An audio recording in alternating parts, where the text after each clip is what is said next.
এখন হাতের মুঠোয় লাল বাবা রাইস। এখন থেকে লাল বাবা রাইস অনলাইনে ঘরে বসে অর্ডার করুন। লাল বাবা রাইস, লাল বাবা অনলাইন, অর্ডার করুন আজই। লাল বাবা রাইস, স্বাদ ও স্বাস্থ্য একসাথে পাবেন শুধুমাত্র লাল বাবাতে। স্বপ্নের কেরিয়ার গড়তে চান? আসুন যোগ দিন MCRS নলেজ ক্যাম্পাসে। পূর্ব বর্ধমানে অবস্থিত আমাদের ক্যাম্পাসে আমরা অফার করছি নার্সিং ও প্যারামেডিক্যাল কোর্স। সবুজ ঘেরা হাইটেক ক্যাম্পাস, সঙ্গে কলেজ সংলগ্ন অত্যাধুনিক হস্টেল। এখানে অভিজ্ঞ শিক্ষক ও শিক্ষিকারা আপনাকে আধুনিক চিকিৎসা পদ্ধতি ও প্রযুক্তির মাধ্যমে প্রশিক্ষণ দিচ্ছেন। আমাদের কোর্সগুলিতে আপনি পাবেন হাতে কলমে প্রশিক্ষণ এবং প্রয়োজনীয় দক্ষতা অর্জনের সুযোগ। বিশ্বমানের পরিকাঠামো ও সুবিধা আপনার শিক্ষা জীবনকে করবে আরো সুন্দর ও সহজ। আপনার স্বপ্নের ক্যারিয়ার শুরু হোক এইখানে, MCRS নলেজ ক্যাম্পাসে। MCRS নলেজ ক্যাম্পাস, আপনার ভবিষ্যতের পথপ্রদর্শক। আপনারা দেখছেন জনপ্রিয় মুক্ত আবহ, আমাদের বর্ধমান দৈনিক মুক্ত বাংলার নিজস্ব ডিজিটাল প্ল্যাটফর্ম।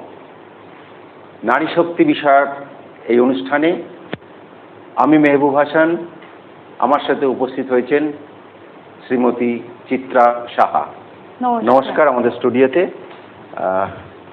দিদি, আমরা তো আপনাকে বিভিন্ন মেলায় দেখেছি, চকলেট কেক এই ধরনের একটা নিয়ে। তো এই যে আপনি চকলেট তৈরি করে মানুষকে, এত চকলেট সবারই প্রিয়, তো এই চকলেট তৈরি করার একটু যদি ব্যাকগ্রাউন্ডটা আমাদের বলেন, কেন, কিভাবে, কি জন্য এটা আপনার শুরু হলো? এই ব্যাকগ্রাউন্ডটা একটু ইন্টারেস্টিং, কারণ এখনকার দিনে আপনি ইউটিউব খুললে হাজার হাজার চকলেটের রেসিপি পেয়ে যাবেন, কিভাবে কি করতে হয়, কি এনে কির সাথে কি মেশাতে সব পেয়ে যাবেন। কিন্তু আমি এই ইউটিউব যুগের আগে অনেক ছোটবেলা থেকে কেক তৈরি করতাম। তাই? বাহ। এমনকি কেক তৈরিতে আমার সানন্দাতে একবার অল ইন্ডিয়া একটা কম্পিটিশন হয়েছিল, সেখানে আমি টপ 10 করেছিলাম। তাই? দারুণ খবর। তো সেটা মানে তখন বয়স কেমন? তখন আমার 25-26 বছর বয়স। আচ্ছা, তার মানে খুব ছোট থেকেই আপনার এইটা ছিল? একটা কেকের প্রতি বেশি ছিল, কেকের প্রতি, কারণ কেক খেতে আমি খুব ভালোবাসতাম। আর সেই কেকের ডিজাইন করতে গিয়ে বিভিন্ন ধরনের এটা দিয়ে সাজানো, ওটা দিয়ে সাজানো করতে গিয়ে, চকলেট দিয়ে সাজানো, এই কাজটা করতে গিয়ে আমার মাথায় এলো তাহলে তো আমি চকলেটও করতে পারবো।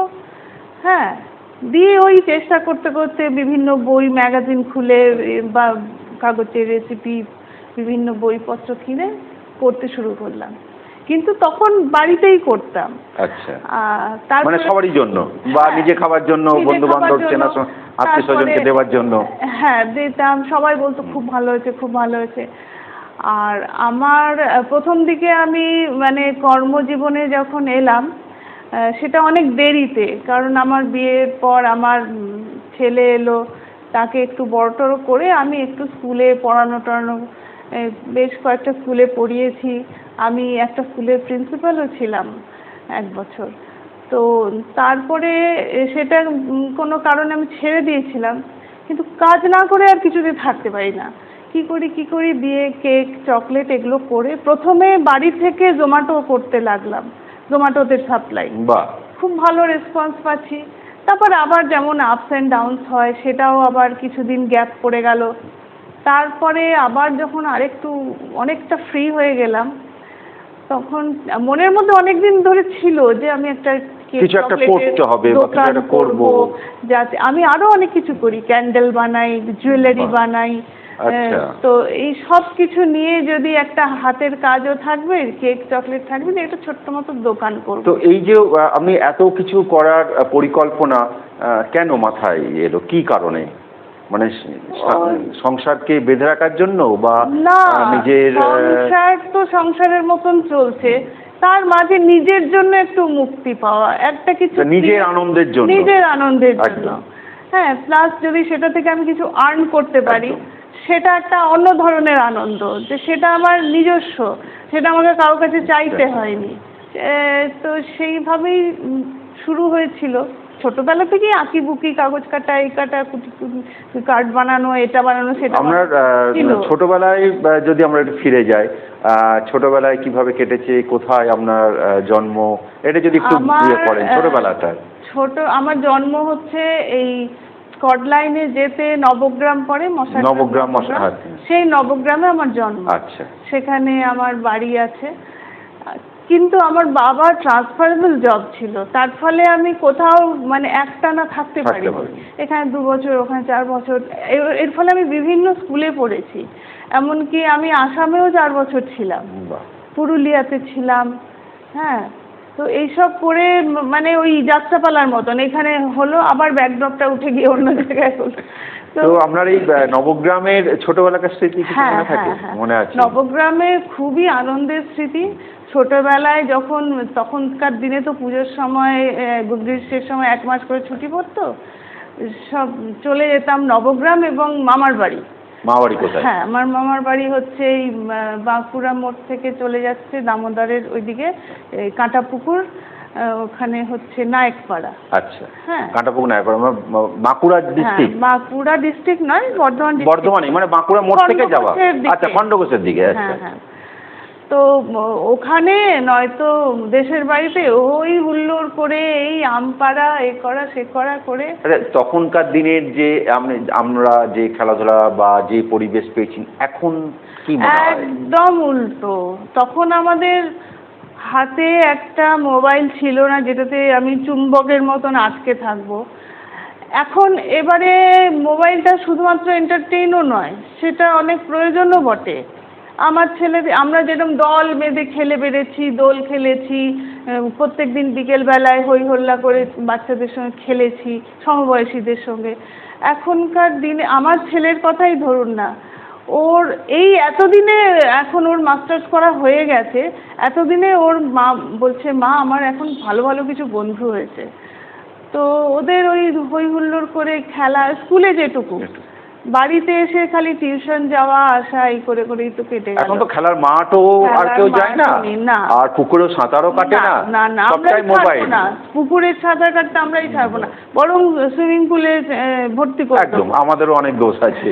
আমরা ছেলেদের সেইভাবে মাঠেও পাঠাই না, পুকুরেও পাঠাই না। কাকারাও নেই, এবং পুকুরে পাড়ায় একজন গার্জেন থাকছে। ছোট পরিবার হওয়ার জন্য আগে একটা পাড়ায় প্রচুর, মানে নিজের কাকা, নিজের জ্যাঠা পরেও পাড়ার আরো 5 জন চলে গেল, ছেলেরা পুকুরে পারে, ওরা মাঠে, কোনো বাধা ছিল না। একদম, সেই এটা সুযোগটা নেই, সেই পরিবেশটা ওদের আমরা দিতে পারিনি। তারপরে বিবাহ সূত্রে আপনি বর্ধমানে এলেন? না, আমি ক্লাস 9 থেকে বর্ধমানে। ও হ্যাঁ, বাবা আবার আমি যখন 9-এ উঠলাম, বাবা বর্ধমানে এলেন। আবার দ্বিতীয়বার বাবা পুরুলিয়ায় যখন চলে গেলেন, তখন থেকে আমি হোস্টেলে, মানে ফার্স্ট ইয়ার থেকে আমি হোস্টেলে, গ্র্যাজুয়েশন, মাস্টার্স সব বর্ধমানে আমার। তো এই যে চকলেট, কেক, এগুলো কি আপনি ওই খুব ছোট বয়স থেকেই করতেন? না, ছোট বয়স থেকে চকলেট, কেক দুটোই আমার খুব প্রিয় বস্তু ছিল, এবং আমার ছেলেরও খুব প্রিয় বস্তু। সেটাও একটা কারণ যে আমি বাড়িতে তৈরি করি, বাচ্চাকেই কেক, চকলেট করে খাওয়াবো। হ্যাঁ, ও আমার ছেলে ছোটবেলায় প্রতিদিন একটা এরকম কেক টিফিনে নিয়ে যেত, প্রতিদিন। ওইটা ছাড়া অন্য কিছু দিলে ও সেটা ফেরত নিয়ে আসতো। তো এই করে করেই শুরু। এখন পথ চলাটা কবে থেকে শুরু করলেন, মানে মেলাতে, ব্যবসায়িক ভাবে? পথ চলাটা 10-12 বছর হবে। কোথায় কোথায় কেমন সাড়া পেয়েছেন? আমি প্রথমত আপনাকে বললাম গয়না বানাতাম। প্রথম গয়না শাড়ি নিয়ে নিজে একটা এক্সিবিশন করেছিলাম। তারপরে আপনার হস্তশিল্প মেলাতে আমি গয়নার করেছিলাম, খুবই সাড়া পেয়েছিলাম। তারপরে একটা সময় এলো, গয়না শাড়ি মোটামুটি সবাই করছে, আর আমার সবসময় টেন্ডেন্সি একটু অন্যরকম কিছু করব, যেটা সবাই করছে সেটা আমি করব না। সেই করতে কেক আর চকলেটটা যখন পারি, তখন আস্তে আস্তে শিফট করে গেলাম কেক চকলেটে। হ্যাঁ, কেন এখন তো মেলাতে শাড়ি এবং গয়না হ্যাঁ হ্যাঁ কম অভাব বেশি নেই অনেকই কোনো, অভাব হয় না, প্রচুর, সেই প্রচুর। তুলনায় কেক, মিষ্টি, হ্যাঁ, পেস্ট্রি হ্যাঁ, বা হ্যাঁ। এই এবং ধরনের কোনো চকলেট অনেক কম এখন আছে, কিন্তু, কিছু কিছু ছাড়াও অনেক কম। অনেক কয়েক বছর পর পর আমি মেলাতে বসছি, তো আমি এত ভালো রেসপন্স পাচ্ছি, লোকে এসে বলে, যখন আমি বলছি যে এই চকলেটটা এরকম, ওটা না দিদি আপনার কাছে আগের বছর আমরা চকলেট খেয়েছি, খুব ভালো লেগেছে। আর কেক তো আমি সাপ্লাই দিয়ে দিয়ে শেষ করতে পারি না, কেক মানে এখনো বাড়ি থেকে দেন? হ্যাঁ একদম ফ্রেশ টাটকা। চকলেটটা বা কুকিজগুলো না হয় একটু আগে থেকে তৈরি করে রাখা যায়, কিন্তু কেকটা তুমি আগে কেকটা থেকে রাখা যাবে না। রাখা যাবে না। প্রতিদিন কাপ কেক তৈরি করি আমি, প্রতিদিন শেষ হয়ে যায়। আর এখন তো দোকান করেছি একটা। কোথায়? ওটা আপনার মুচিপাড়া শনি মন্দিরটার পাশে ঠিক একটা দোকান পড়েই, আচ্ছা, চকোলাভ। চকোলাভস, আচ্ছা। হ্যাঁ। ওখান থেকে রেগুলার বিক্রি হ্যাঁ, হচ্ছে? হ্যাঁ, তো ওখান এই থেকে। এই যে একটা মানে আর্থিকভাবে স্বনির্ভর হলেন, এটা কেমন লাগে? এটা খুবই ভালো লাগে, তার চেয়েও ভালো লাগে আমার আন্ডারে এখন 4টি মেয়ে কাজ করছে। বাহ। একটি মেয়ে নিয়ে আমি শুরু করেছিলাম, একজনই করতো, এখন 4টি মেয়ে, ঘরে দোকানে মিলিয়ে 4টি মেয়ে আমার আন্ডারে কাজ। মানে এই যে তাদেরকেও একটা স্বনির্ভর একদম, করতে, তারাও তাকে একটা আমার আর্থিকভাবে সহযোগিতা পাচ্ছে, স্বনির্ভর হচ্ছে, খুব ভালো। এটা খুব আনন্দের একটা জায়গা। আমি চাই আরো যত মেয়ে, আর আমি শুধু মেয়েদের নিয়েই চলছি আপাতত।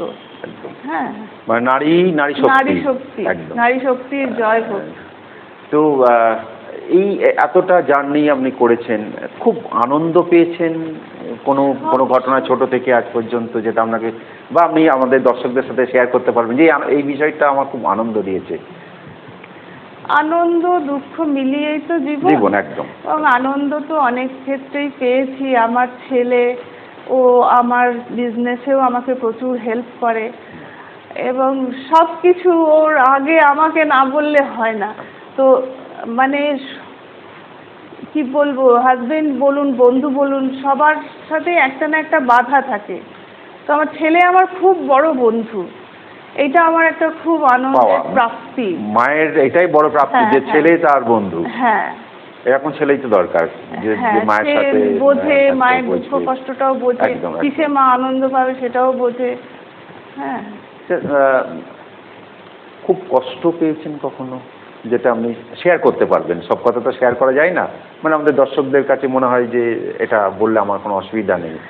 হ্যাঁ, আমি একটু তো স্বাধীন চেতা ছোটবেলা থেকেই, আর খুব কষ্ট, একটা খুব বেদনার জায়গা রয়েছে যেটা আজকে শেয়ার করতে পারি। আমি যে জীবনসঙ্গীকে চয়েস করেছি, তাকে আমার বাড়িতে মেনে নেয়নি প্রথম দিকে, সেই নিয়ে বিরাট একটা সংঘর্ষ হয়েছে দীর্ঘদিন ধরে। সেটা একটা খুবই কষ্টের জায়গা। যাই হোক, এখন সেটা মিটমাট হয়ে গেছে। এখন বাবা মা নেই, দাদারা আমার সঙ্গে এখন রয়েছে। এটা একটা দীর্ঘদিনের একটা লড়াই ছিল, লড়াই আমি জয়ী হয়েছি। আমি জয়ী, একদম একদম, মানে ভালোবাসার জয় করতে পেরেছি ভালোবাসাটাকে। ঠিক আছে, আমরা এতক্ষণ চিত্রাদির সাথে তার কর্মজীবন, তার সুখ দুঃখ, তার ছোটবেলাকার সব কথা শুনলাম। আপনার এই যে চকলেট, কেক আরও মানুষের কাছে কাছে পৌঁছে যাক, শুধু জেলা নয়, জেলার বাইরেও আপনার ব্যবসা সমৃদ্ধি লাভ করুক। হ্যাঁ বলুন। আমার চকলেট কিন্তু ভারতের সব জায়গায় যায়। বাহ, তাহলে তো মানে এখন রাজ্য ছাড়িয়ে বাইরের রাজ্য। এবং তাতেও আমার ছেলের কৃতিত্বটাই বেশি। হ্যাঁ, ছেলে যখন বন্ধু হয়ে হাত বাড়িয়ে দিয়েছে, এত ভালো বন্ধু পেয়েছেন, তখন তো ছেলে তো করেছে নিশ্চয়। ছেলের সাহায্য ছাড়া তো আপনি বলছেন আমি অ্যাকচুয়ালি পার্টনার এই বিজনেসে। খুব ভালো। আর কিছু আপনার নতুন পরিকল্পনা যদি একটু বলেন? পরিকল্পনা তো আছে, এটাও ছেলের আর আমার দুজনেরই, যদি মানে একটু বড় জায়গা নিয়ে একটু কাফে টাইপের করতে পারি, যেটাতে একটু মিউজিক হবে, একটু স্ন্যাক্স থাকবে, একটু কফি থাকবে, চকলেট তো একটু থাকবেই। এইটা সুন্দর একটা ছিমছাম জায়গা হবে, এটা করার একটা খুব ইচ্ছে আছে। তাহলে সেখানে আরো 5 জন কর্মসংস্থান হবে, বসতে পারবে। আরো যদি মহিলারা এগিয়ে আছে সেই কাজে সেখানে হয়তো রাখলেন। আপনার এই আশা, আপনার ব্যবসা আরও বড় হোক, আপনার পথ চলা আরও সুন্দর হোক, এই শুভকামনায় আমাদের স্টুডিওতে আসার জন্য আবার অনেক অনেক ধন্যবাদ। নমস্কার ধন্যবাদ। দিদিভাই।